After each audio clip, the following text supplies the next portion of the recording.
Welcome to this virtual theology chat with the Anglican Women's Studies Centre. This evening, we're very pleased to welcome the Reverend Ruihana Paenga, who has got a great connection with the Anglican Women's Studies Centre. She's been a counsellor for the last 4 years. Before that, she was a link person. Her current position is Archdeacon for Leadership in the Pihopatanga, or Aotearoa, and she's just begun the most exciting sounding program by going to Berkeley Divinity School at Yale in the United States, where she's doing a program on transforming ministry. So she's going to tell us much more about that, I'm sure. So welcome everybody who's here, and welcome Ruihana, over to you. Tēnā koe, tēnā koutou katoa, kua hoi mai nei, tēnei pō. Greetings to everyone that's joined this evening. Thank you, Kiridwin, for making this time available to me to share. I don't know if you can actually see me, but I'm here, and just to let you know, I called this a open dialogue about leadership and development opportunities in our church, because I hope that throughout this PowerPoint to pause and just seek some opinions from you all who are online. There's a couple of questions, and then afterwards also there's time for more sharing and questions. But very, very happy to be here and to see a few of familiar faces and names who have joined and who have gathered. So blessings and greetings to you all tonight, wherever you may be. And thank you for giving me your time as well, when you could be doing something far more exciting. So just to quickly touch on this slide, leadership in Te Hāhi Mihingare. It's quite a contextual presentation and perspective that I'm sharing in terms of my own upbringing. So it's not only a Māori perspective, but it's a Waiapu perspective, which is where I'm from, the Waiapu Valley in the east coast of the north. And this picture here is a picture of my marae there in Tiki, called Rongo Mai Aniwaniwa. So it's also a Rongo Mai Aniwaniwa perspective on leadership. So keep that in mind. We all come with our own diverse perspectives and contexts and theology as well. So my marae, of course, my upbringing has helped shape some of the opinions that I have on this, and I do value all of your opinions and shared experiences that we can bring together to help each other and help our church. So to touch briefly, Te Hāhi Mihingare, if you haven't heard, is really a loose transliteration for the Missionary Church, or CMS. But there's a lot more that's just scratching the surface, really. It's a whole history book of different leaders, different events, different milestones, different struggles and fights of the Māori part of the Anglican Church. In fact, a lot of Māori don't really, when you say Anglican Church, they sort of scratch their heads, but then you say Te Hāhi Mihingare, and it has a lot more resonance with them. And then you can even just say Te Hāhi, and that also means a lot more to them. And then, of course, there's Te Pihopatanga Aotearoa, and that vision there, which is Mō te oranga ki o te ao. So for the flourishing of the world, taken from Miroslav Volf, some of the thinking from Miroslav Volf, and for the life of the world, but we'll speak more to that as we go through.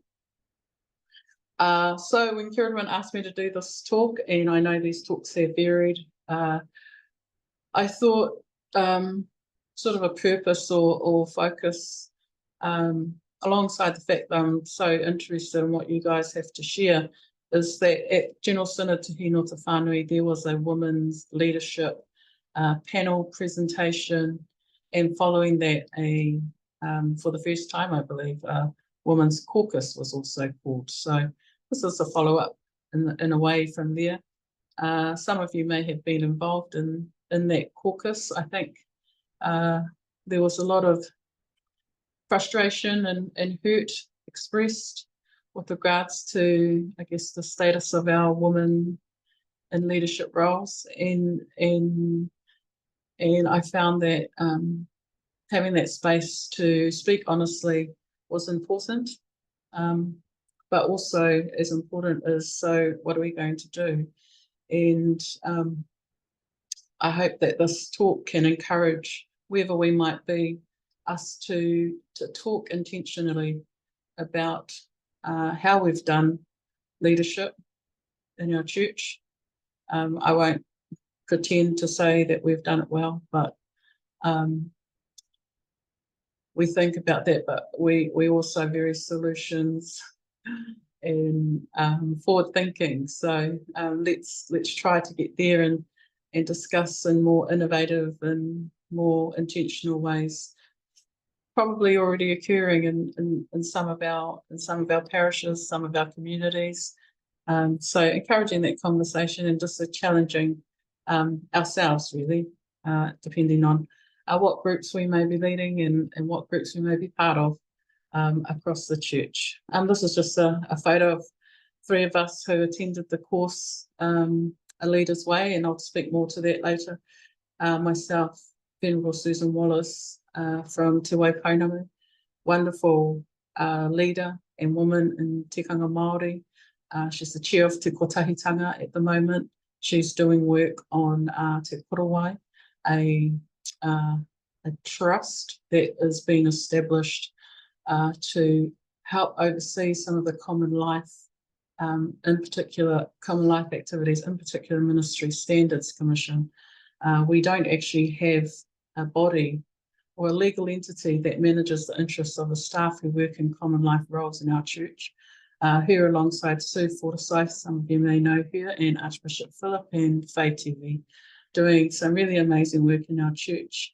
Next to her is Reverend Blythe Cody, who is a priest. I believe she's still in Cambridge, priest there. Amazing. Also, one of her roles is research coordinator and program lead for the Archbishop's Wayfinding Unit called Te Kura Hautu. And you can find their website and some of Blythe's work there. She did all the research leading up to the Women's Leadership Panel. She was unable to attend Synod, but the three of us have roles of leadership, and so it was wonderful to spend time with those two women away from abroad, learning from one another and from different people at Yale. And this is a photo of us at General Convention this year alongside Kwok Puilan, Professor Kwok Puilan. I'll speak about her a bit more later, and that guy, Archbishop Don. So that's sort of the kaupapa of the talk. My basis for the role that I have currently in serving Te Piobatanga and the church is from this, I guess, yeah, this part of our prayer book in regards to the Eucharistic service in the 476 service, but basically it's related to servant leadership and the role that Christ obviously played in all of us, and showing the way of true servant leadership.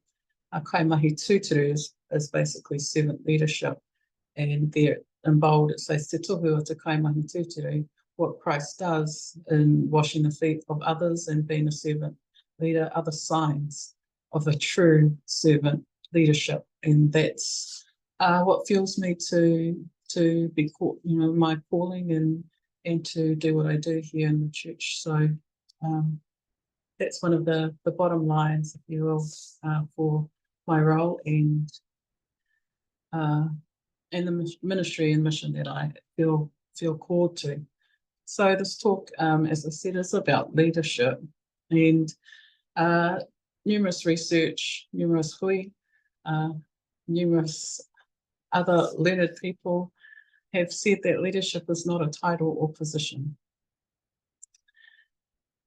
which we in the church might find difficult to sort of calibrate with because of our hierarchical structure.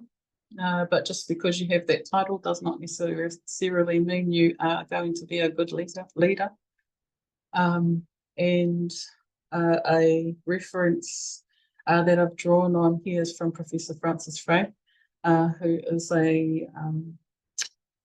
and she's a communications leader at the University of Harvard and Harvard Business School. And it's quite simple, I think. We can all recognise that leadership is not really about us. It's about others that we think we're leading, and those that follow us or are part of the team that we are leading, and the importance there. And I think Christ himself had to work hard with the disciples, because obviously when he returns,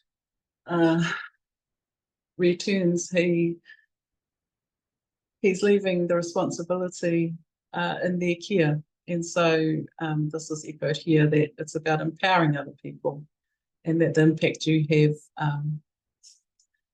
upon them can only be seen when you're not there.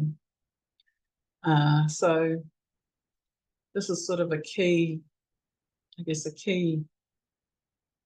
component to anyone taking up, or anyone who is being groomed, or anyone who has been chosen or elected for leadership, and to be thinking about really, okay, so how am I helping these people who are in my care to be equipped, to be confident, to be capable when I'm not around? So this is a bit of the talk that we will share tonight, just some of my views. I said before that leadership is not a title or position, but it does help. And the thing with that title and that position is you have to be prepared to do the work. And I'm sure every one of you who has come tonight can agree to that, because no doubt you are people who have prepared yourselves and given your lives to do the work. So this is just a little bit about my own sort of formation, my own quest, as I once was younger, in my 20s. I'm a bit older now, but my formation really was at university and high school, university, and then seeking my first job, which was at the Gisborne District Council and the planning team, and just not feeling welcome as the only young Māori woman in the planning division. Was a lot of older white gentlemen who were very dismissive of me. It was quite a scary environment. And long story short, I found myself working at the iwi Tribal Authority, the Runanga. And it was really there that I was nurtured, and not Māori, Māori, oh, I don't know how you say that, wasn't wrapped in cotton wool, but I had people constantly watching me and saying things to me that helped me to keep going, to think, oh, there's something bigger here anyway. So if there's anything that I can say, these are some key quotes that helped me to sort of stop, pause, reflect, and think about what I was doing in terms of serving. It was a lot of serving. different projects, different political Māori development issues, and at the heart of it all was the people who needed to be uplifted and needed the opportunities. So a few parallels for the work to come in terms of the church. But one of my mentors said to me, I was young, I was in my early 20s, and she said, you need to watch who you say things to. And I thought, oh, so not everyone is an ally, even when they whakapapa to you. You need to know other people's whakapapa, particularly in Te Ao Māori. When you say something, you could be saying something not too kind to someone's family member if you're not aware of the whakapapa connections. And I learned that just from that simple instruction and advice from her was watch who you say things to. Not everyone is an ally, even though they may say that they want to help you. So that came obviously helped me to mature in understanding the way things work and the way relationships work. I also had a lot of great ideas, I felt, at the time. Again, early 20s, just finished university. This is Ruatoria, you need my help. But there were also a lot of people with experience, maturity, and key knowledge in terms of grassroots knowledge and knowledge of the government, I guess, and government systems. And so I was told quite quickly not to state the obvious in meetings because I did feel like I needed a share at times, and actually I didn't realise at the time that some of these people have been having these conversations for numerous numbers of years, and so that came again with a lesson about the value of experience and the value of when and timing and when to open your mouth and when to listen and see if you can add value. Moving right along, I think one of my favourite pieces of advice that I give to young people myself now, who I see trying to prove themselves and working very, very hard, is you teach people how to treat you. And when you work in a community where needs are very, very high, if you're prepared to put in that work, believe you me, people love that, and they will use your time, your energy, your goodwill, and suck it right out of you at times. And so you have to be aware of that. Yes, you're amazing, you're doing wonderful work, but you also have a family, you also have friends and relationships before you were a minister, or before you were this amazing iwi servant, or before you were in the roles of leadership and position that you are. And so that really taught me about authenticity and, again, and integrity, because people pleasing is something that a lot of us might suffer from. But yeah, no, that's just some sort of building blocks to my own leadership journey. There is a picture of our synod, Reranganui, o Te Peopatanga Aotearoa, and our synod table. So it's sort of a milestone photo for myself and my own leadership journey. Whether they listen to me is another thing, and another challenge for me to make sure that I constructively concert myself to be of influence for the good of the church, really.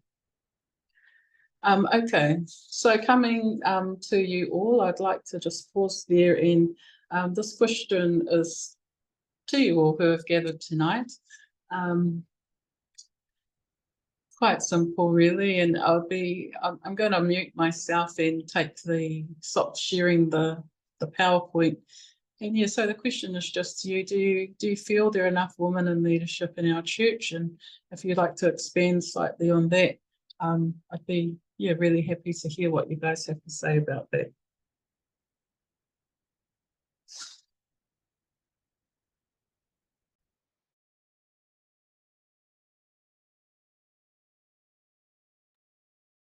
Okay, I think I can.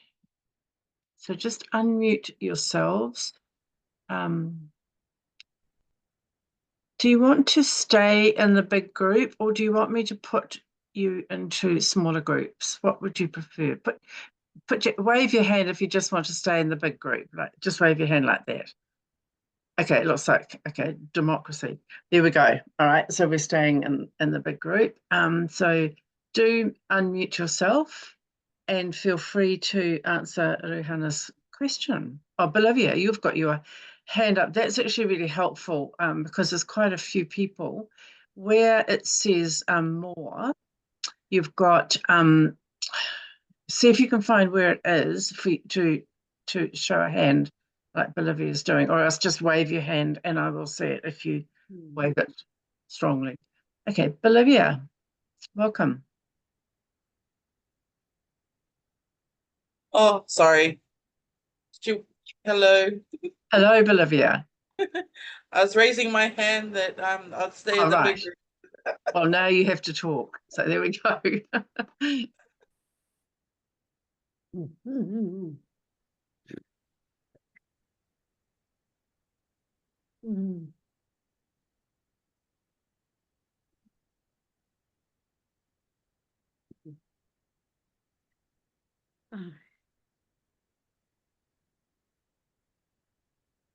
O, tēnā tātou katoa.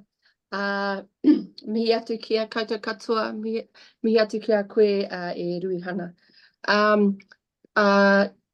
So I'm down in Murihuku, down in Invercargill. From Te Waipounamu perspective, I think we have a lot of wahine in positions of leadership where we do pretty good for Te Waipounamu. For Te Hui Amorangi or Te Waipounamu. So yeah, I think there's more, Tāpita will know, there's more of us than males. So wahine toa all the way. So, and we always want more. So yeah, so kia ora.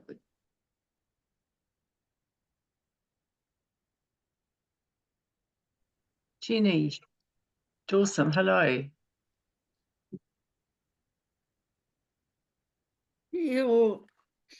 Jenny, you just need to unmute yourself.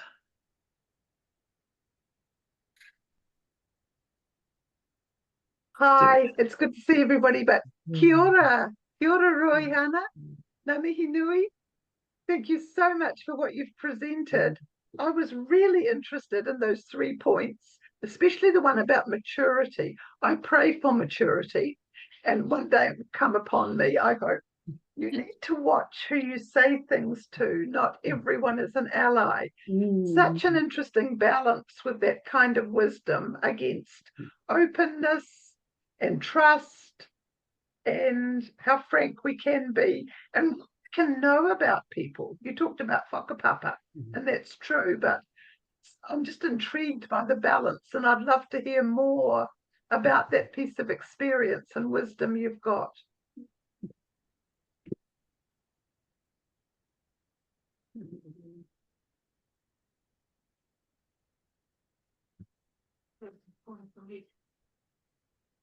Where are we? Oh, why is it feeling funny today? No, you turn your video. I know.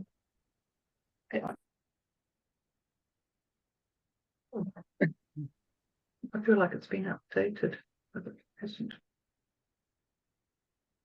Ruihana, do you want some more responses or would you like to continue on? I'm happy to continue on, but it's just I think at the Women's Caucus we were hearing a lot of frustration, but it's actually good to put different things into perspective in terms of, okay, perhaps it's because there's been not many female bishops that people feel like there's not enough women in leadership. But again, just back to the title, the number of women in our church and the number of women that can influence really is, I think, the key. I'm not saying I have the answers, but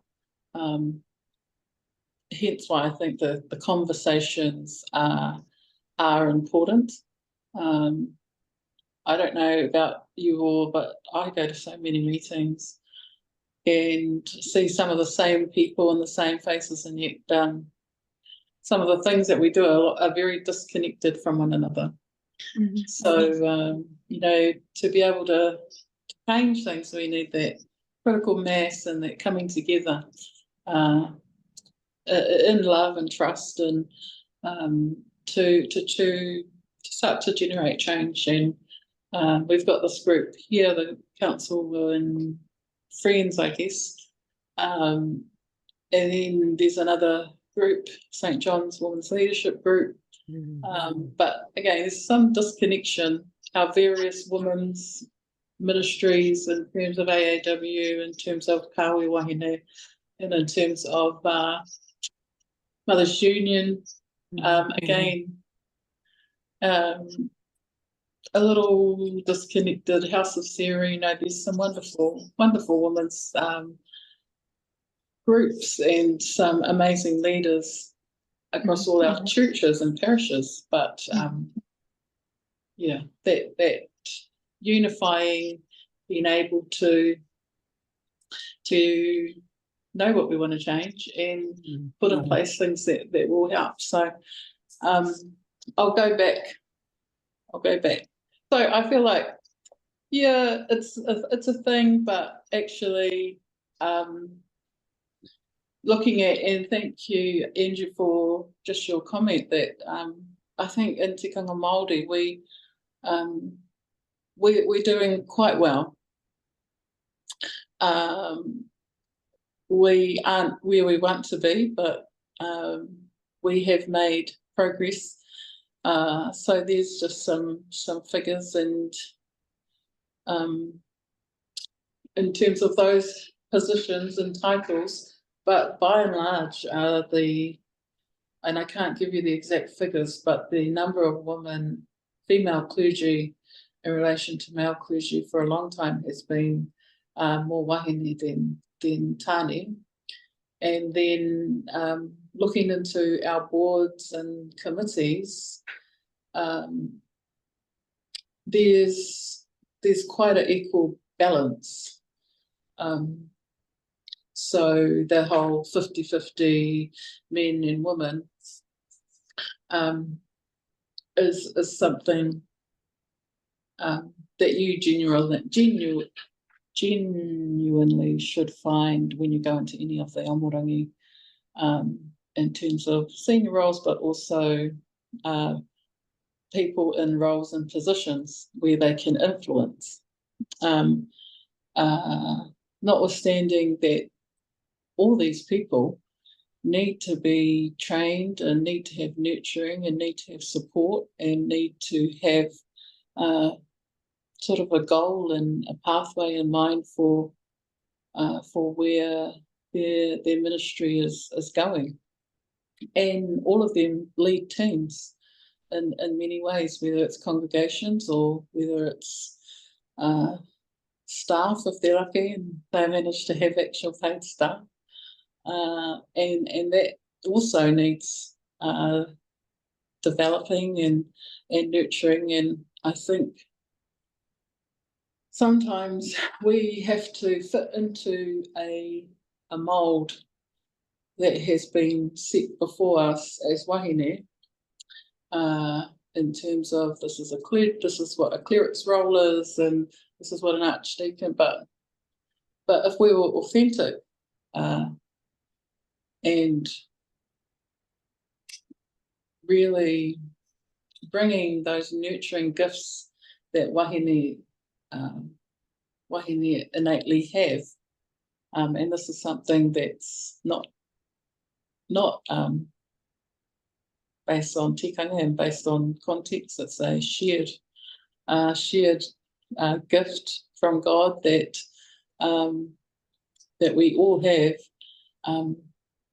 I think it can help heal some of the things that require healing, both in our church and in our communities. So Just to add that. So the question is, I don't, maybe you want to share, but I'm just again going to ask you all, one, what should we do to develop more leaders?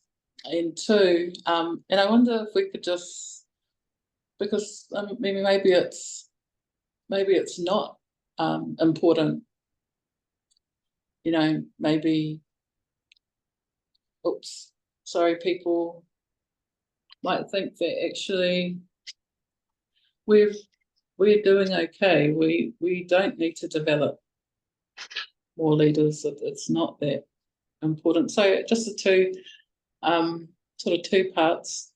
Do you think it's important? And what should we be doing? Kevin, I'm trying to stop the share screen again. So you haven't actually been sharing a screen for that last little bit. Oh, wasn't it? No. So I was just going to check that with you. Sorry. It's all right. So we don't have a screen at the moment. Sorry, guys. Sorry. Here we go. So that was just what I was saying about the tikanga, and really that was the numbers in terms of tikanga Māori. And then the next question was just what should we be doing, and how important is it to us?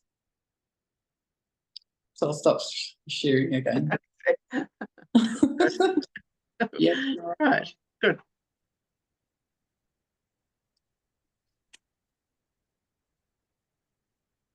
I think Rosemary Kiradwin needs to. Yep, Rosemary, if you can unmute yourself.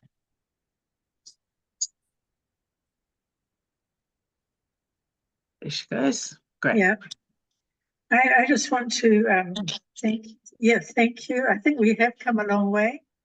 I certainly have had a wonderful journey of being accepted, but the struggle I mostly have is trust, I think.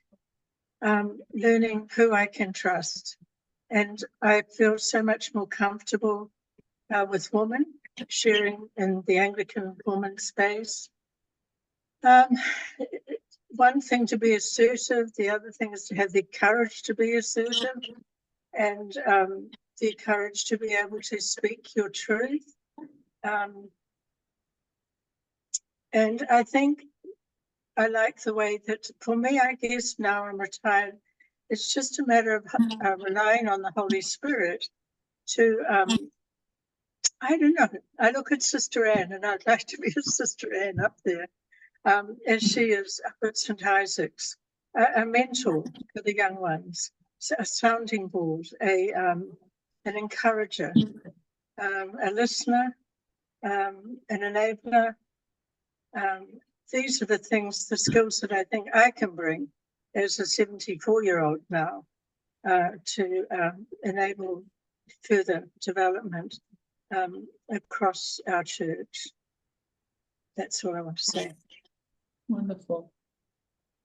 Thank you, Rosemary. I'm just going to draw everybody's attention to the chat. If you haven't got it, just if you read it, there's a message there from Lita in Samoa and also from Bolivia. So I don't know if you can see that, Ruihana as well. Heather, hello. The floor's yours. Thank you. I wondered if you wanted to read the chat later in case Sure. you're watching the recording. But yeah, I was just going to say from General Synod and probably in general is like people maybe get comments that make them unwelcome, and a lot of those comments are like probably over a cup of tea. Someone just says something to them, like one of them said, someone asked me who's looking after the kids while I'm here, and just little comments like that. So it's just encouraging each other, I guess. And well, in the circles I've got around where I went to Casio, and I get lots of encouragement, and then I'm like, okay, that's good. So I get all the encouragement. So then I go and encourage and do more stuff. So yeah, just keep encouraging to grow ourselves.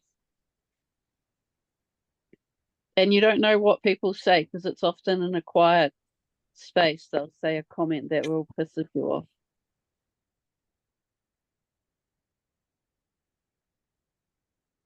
Thank you, Heather. Thanks, Heather.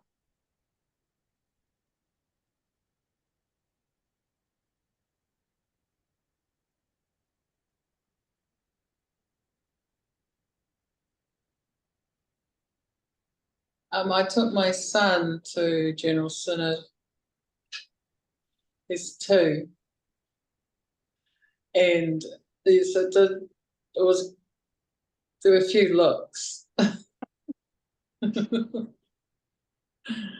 Yeah, there were a few wry looks, I suppose, and there was a few loving, very loving, and very happy looks. So subtle changes, and I did it because I want him to be near me while I have to work for a whole week somewhere.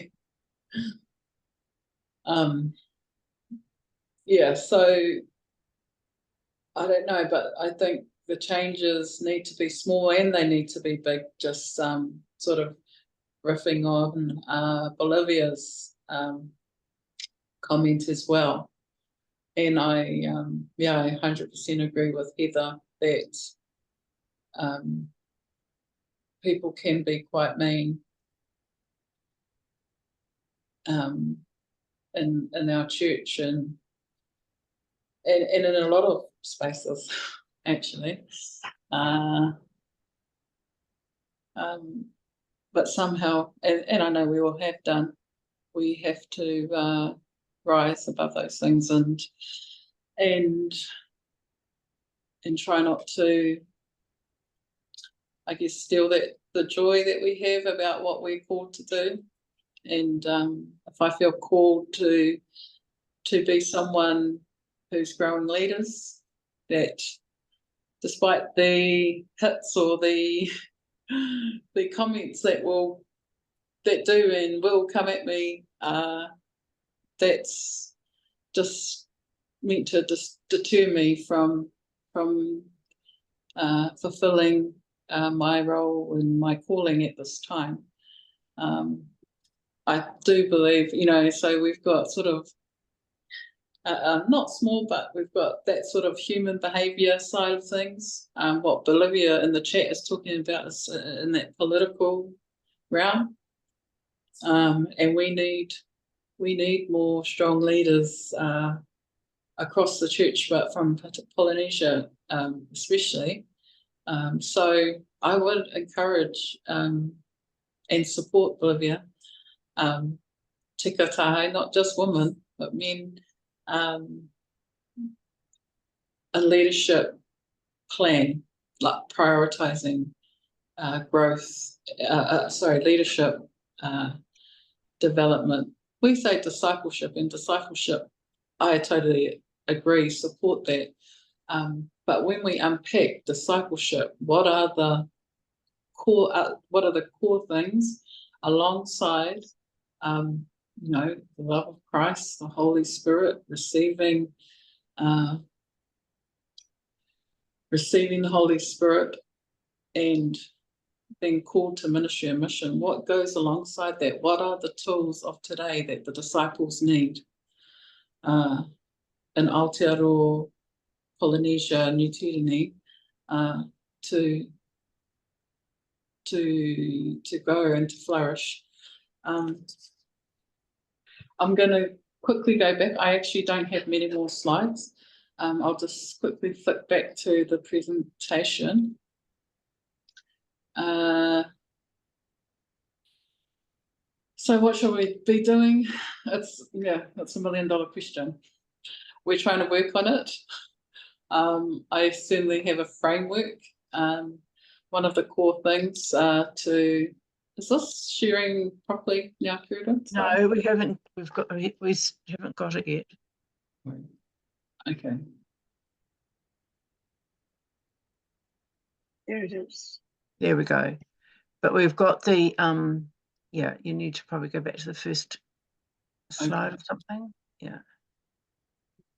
Yep, there we go.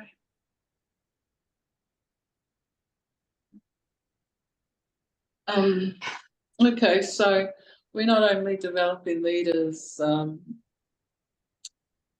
ministry and mission, you know, we're developing leaders, we believe, for the world, because the world is at a point of massive civil disorder, war, climate disaster,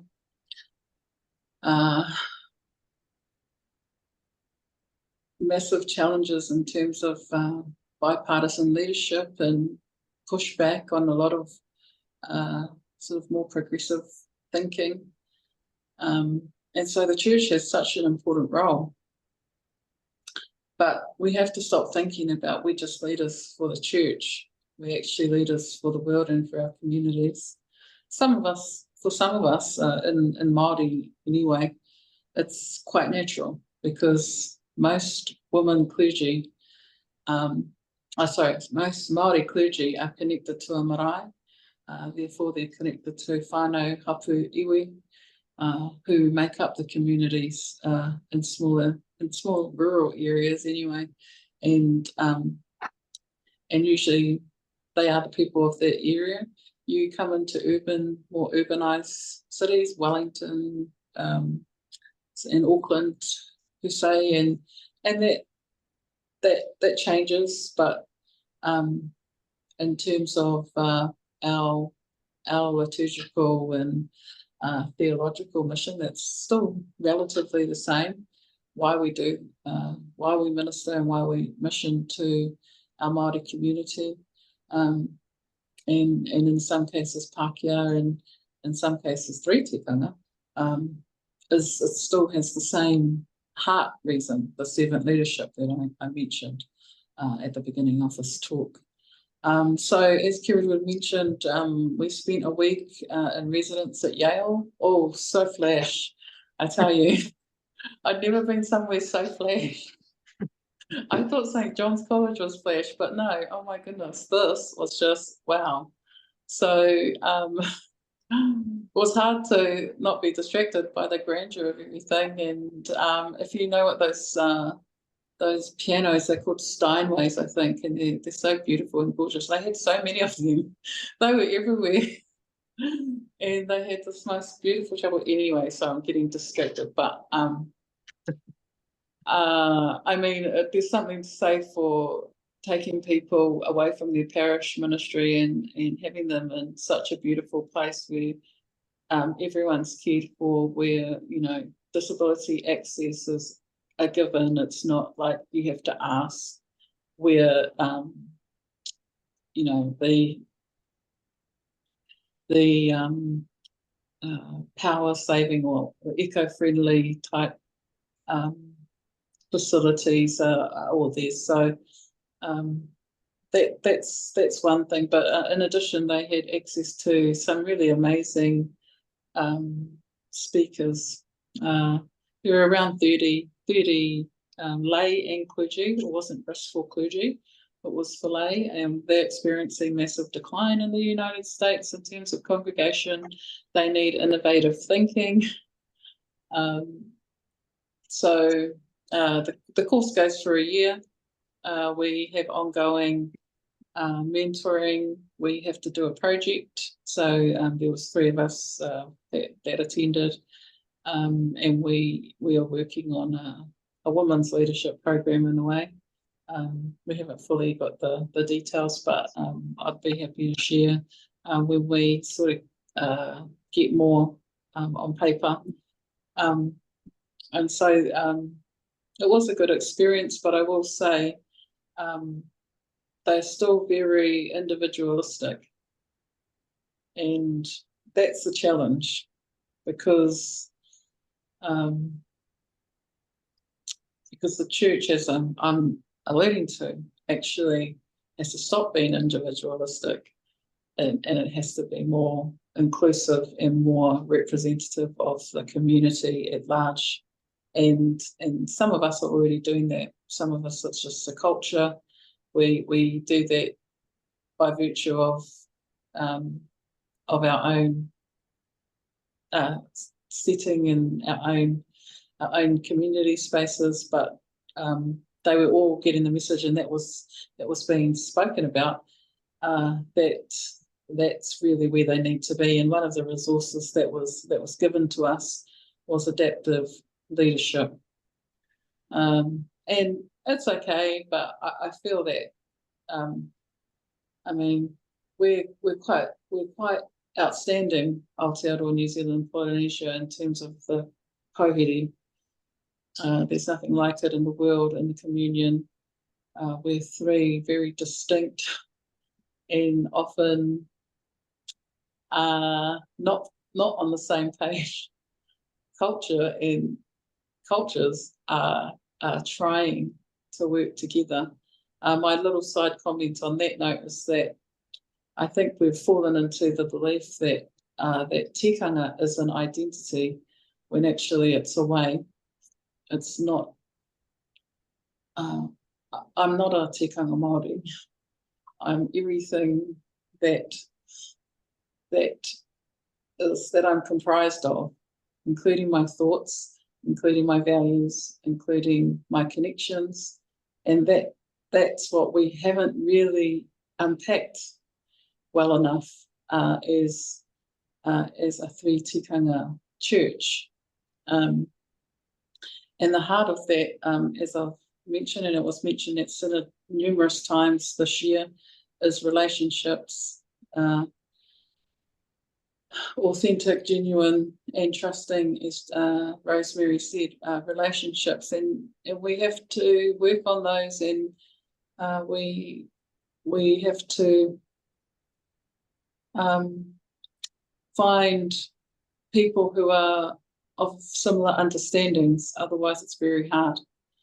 So sometimes I've heard it referred to as willing coalitions,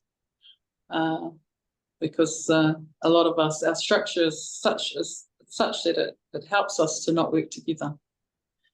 Our system is designed not for women to be in roles and positions of leadership. This is the system and the structure of our own church, and in all minority groups, if we're being honest. So we need a new system, and it needs to be for lay and for clergy, because both are critical to what we need in the world and what we need as a church. It needs to be appropriate, as I mentioned, for our context. I think I've spoken about that a lot. So there's work to be done there. Really, mostly, I wish it was so fulsome of imagination. Again, in a way, we don't hear enough of these amazing ideas, and maybe it's because we're not using communication tools well enough, and maybe it's because we're so cumbersome by the old way of doing things. But imagination, that's right, and we do need a plan, and it doesn't have to be. We can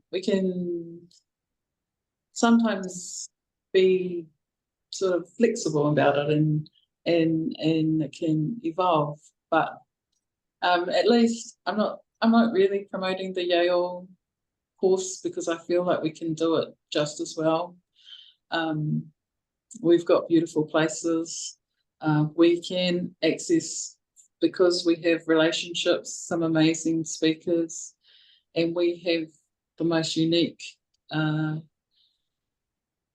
constitution and the unique makeup of a primacy, and that's the three tikanga. Just to finish off, really, this is a book that we received while we were there from Professor Kwakpuilan, and so I'm just going to read this quote from her. Since institutional, canonical and covenantal instruments cannot bring about unity or resolve conflicts, I suggest looking at the Anglican tradition anew. to find resources to live together as a family of churches, cross-racial, cultural, linguistic and regional differences. The church needs to outgrow its Anglo-Saxon captivity to imagine new patterns of interdependence.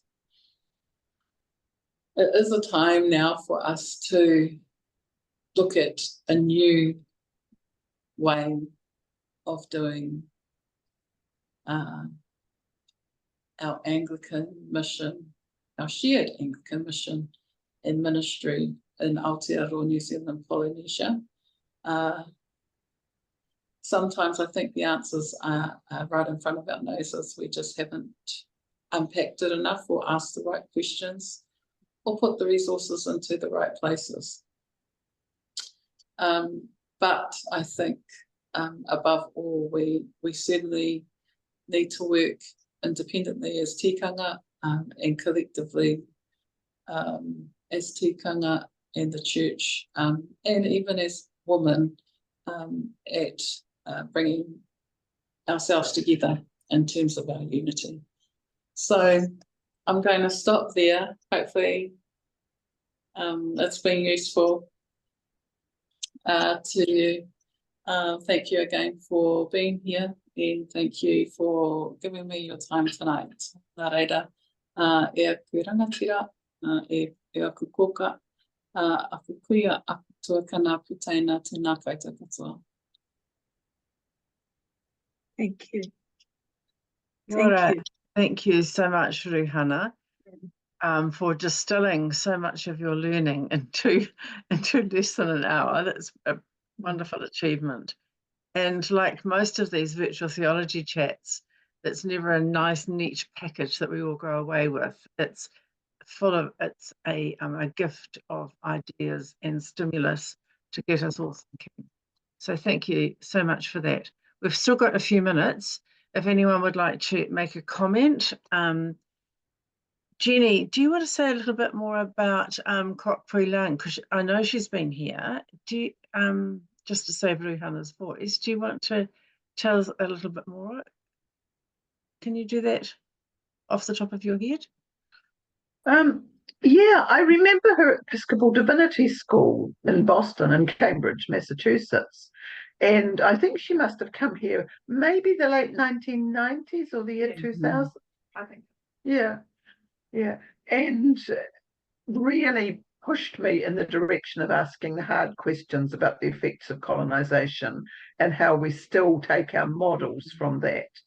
And it's very hard to be Anglicans and to think outside the square or the confinement of colonization, but that's where our challenge is.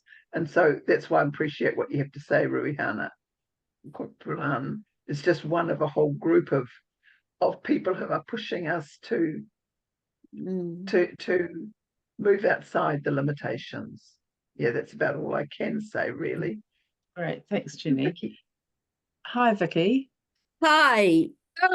I got two thoughts on the topic tonight. I think it's too scared to look outside the box. Like we do here from time to time, new ideas that will get light to it all. But I think a lot of our leadership, a lot of the leadership too scared to put their toe out into the water. Maybe people, maybe we are like Peter, getting out of the boat and we get out, or everything at the content we think or rethink, we will think. Also, I think why the it might be dying, or I think we are renewed. Our church can be renewed from the exit, from people at the edge working in unusual, challenging situation, who might be able to come in, challenge the church, and it might take some years, but then it will take off, and it'll work of the Holy Spirit. And I think women who are getting older, we need to nurture the young ones, and we also need to listen very carefully to the young ones and support and get him with him too. Oh,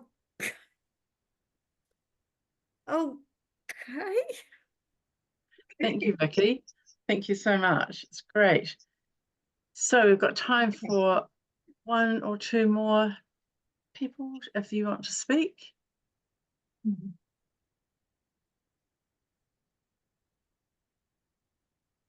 Hope you've all... Kia ora whānau. I'll say something. So I haven't met any of, this is the first time I've come on to this. Yeah, and, welcome. And kia ora, everyone. I'll just say, ko Pirungia te maunga, ko Waipa te awa, ko Ngāti Maniapoto te iwi, e noho ana ahau ki muri huku. I was just saying that, and I te taho o tōku papa no kawhia ia, I te taho o tōku mama no Ōtepoti ia. So I was just saying that, so I live down in Invercargill. My dad's from Kawhia, and I run the Polynesia for our church down here. And then my mother is Pākehā from Dunedin, and in ministry, it's never been easy as a wahine, I will say that. And I love the scripture. The scripture, I really love it. The one lately that I've been clinging to is this one, and it's Ruia atu puehu I rarui o koutou waiwai. And so that helps me. It's Mark 6, chapter 6, verse 11. And it's about if any place will not welcome you and they refuse to hear you, as you leave, shake off the dust that is on your feet as a testimony against them. That helps me, because sometimes, as a wahine, it's not easy and we have to stand strong, but it is better if we can be united in kotahitanga, as Ruihana said. So it's definitely had its challenges, but it's scriptures like that that actually keep me grounded. And about that, if we're all doing the right thing by the Lord, authentically with aroha, then we can overcome anything as a wahine. So it's lovely to meet you all, and